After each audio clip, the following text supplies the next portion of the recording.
Hey everyone, my name's Chris Lambert, and on this channel we talk Kanye West. Look at Archer. And today we are talking Kanye and Ariana Grande vocals on Donda.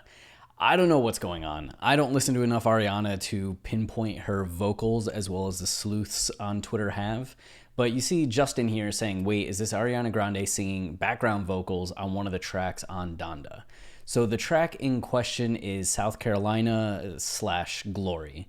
And it's kind of in this portion here, I do believe, where it says like glory, glory. It's very angelic and beautiful, but not necessarily, maybe it's down here, but not like the closing part that has the world famous Tony Williams. I can't play it due to copyright goofiness, but I will include a link down below if you want to go and listen to it, though I'm guessing a number of you already have listened to it. But it is really beautiful. I just kept playing this for 5 minutes on repeat as I was gathering more information, and it's a little addicting, even though it's just a 25-second clip. Not sure if it is Ariana or not, or if it's just Kanye pitched up or someone else entirely. You can see Bongucci here saying, you put Ari and dropped Dua, and Ron Radio's like, just heard her vocals, angelic. Don't get me wrong, I love Ariana, but he should have kept Dua on there. And Ryan saying, wait, Dua was on there? And Bongucci saying was. So I don't know if it was Dua Lipa that we were hearing in other versions of the track. Bongucci was in Las Vegas, so might be referring to that version of South Carolina and Glory. I don't know if that's different than what we heard in Atlanta, but I also couldn't hear such things in Atlanta because it's just the speakers were so loud. You couldn't really make out details like that. So if you have more information in terms of Dua Lipa being on Glory, I knew she was on a version of Law of Attraction from Yandhi, but I hadn't heard anything about her recording vocals for Donda, or if they were just reused vocals from Law of Attraction, which I don't think they would have been. So that's kind of interesting. And then I was looking at background information on Ariana and Kanye, just seeing what I could find, and there wasn't much, just stuff from 2018 when the two of them were in a little bit of a feud. It was December 15th. The day was December 15th, the year 2018. And it was when Kanye was upset at Drake. I think that's the way to phrase it. When Drake had requested a clearance sample of, what was it? Not Say You Will, but some Drake song that was from his first mixtape, and he sampled Kanye on 808s, and he wanted the clearance because he was releasing the mixtape onto Spotify and other digital service providers, DSPs. And Kanye kind of was very unhappy about it, being like, you sneak diss me on songs for this entire year. You get upset that I dropped albums in June, even though there was a misunderstanding. I forget what all he said about it, but he was complaining that, like, you know, you dissed me on a song from Travis, and like, that's family. I know you and Travis both love and respect me. What's going on? And it was a whole thing. There were like 100 tweets. I think that might have been the 137 tweet day or 127 tweet day. And in the middle of that, Ariana Grande ends up tweeting out, guys, I know there are grown men arguing online right now, but Miley and I are dropping our beautiful new song tonight. If y'all could please just behave for just like a few hours so the girls can shine, that'd be so sick. Thank you. So essentially being like, Drake and Kanye, or Kanye is taking the spotlight because he's talking about Drake, and that's all anybody's talking about. Like, if you can just behave for a few hours so like Miley and I can shine, that'd be great. And Kanye did not like that. He did not like that at all. And he goes, I know Ariana said this to be cool and didn't mean no harm, but I don't like even slightest level of slight commentary from someone I know loves and respects me. Which I don't know if he's just assuming she loves and respects him, because he's like, why wouldn't she love and respect Ye? You know?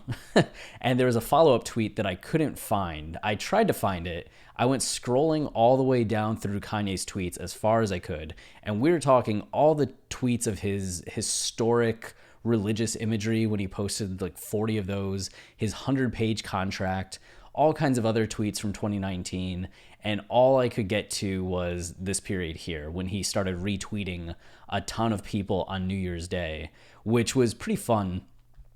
We got one in there. Where is it? Yeah, Steve Jobs mixed with Steve Austin. I think that was the last time Kanye retweeted us. Or maybe there was one more. No, I'm pretty sure that was the last time. Which, you know, it was a good run while it lasted. Yeah, and then he doesn't say anything for a few months. um, and this was cool too because we were retweeting a bunch of people, and we'd retweet someone, and then a few minutes later, or a few seconds later in some cases, we'd see Kanye retweet them. And it was just like, cool, stuff we're doing showing up on his timeline. Anyway, the tweet in question, getting back to Ariana, he continued, all of this foolishness weighed on my mental health. So Ariana Grande, you know I got love for you, but until you're ready to really make sure everyone's okay, don't use me or this moment to promote a song. Which, damn. Okay. So he not only took it as like, you're disrespecting me, but like, I was going through something that weighed on my mental health and you kind of like took advantage of it, which Ariana didn't take too well. Oh yeah, this is when he was like, Drake and Trav both love Ye more than anyone else. And Grande apologized, but it wasn't like a, hey Kanye, I'm sorry. It was, with all due respect, I don't need to use anyone to promote anything. That's how she started out. Like, I don't need to use anyone to promote anything, period. Though she kind of did. I mean, she didn't need to, but she did. You know, I was making a comment about what men were doing at the time versus women. I guess. Okay. It was a joke, which I understand now was probably insensitive. I apologize if I was in any way triggering and hope you feel well today. It's always bothered me. I remember when this happened, the hope you feel well today is just such a, I feel like it could be read as a nice thing. Like, you know, I hope you feel well today. It seems like you were stressed out the other day, but given the tone of, with all due respect, I don't need to promote, it also feels like a little condescending. Just like a tad. And then Kanye just kind of went on. This also led to, I don't want to get into like a whole thing, but this was in the aftermath of Ariana Grande and Pete Davidson breaking up. And it was also in the aftermath of Kanye going on to SNL in September and Pete Davidson and others really laying into Kanye. And after Kanye had this back and forth with Ariana Grande, Pete Davidson actually posted on Instagram, like, good on you, Kanye, like, for standing up for your mental health. Like, people don't respect it enough, and kind of took passive shots at Ariana Grande through Kanye by praising Kanye. It was a whole thing, but a wild time. I don't know if the two of them have been in communication since, if Ariana would like to work with Kanye, if he requested the vocals, what the deal is, but it would just be kind of surprising to me that not surprising that they're working together. I feel like Kanye can work with anyone and that anyone would be excited to work with Kanye. It's just something that with such a big pairing, just not knowing it's a thing that's happening. But Kanye has been surprising us with features on this album. Nobody saw Jay-Z coming, right? So maybe he does have Ariana Grande. Maybe he did drop Dua Lipa for Ariana. We'll see. But the rumors and the chaos season for this album continue. So that's it for this video. If you're enjoying the channel and you want to support us and wait, what? How's the thing go? Okay, if you're enjoying this channel and you want to support us, here we go.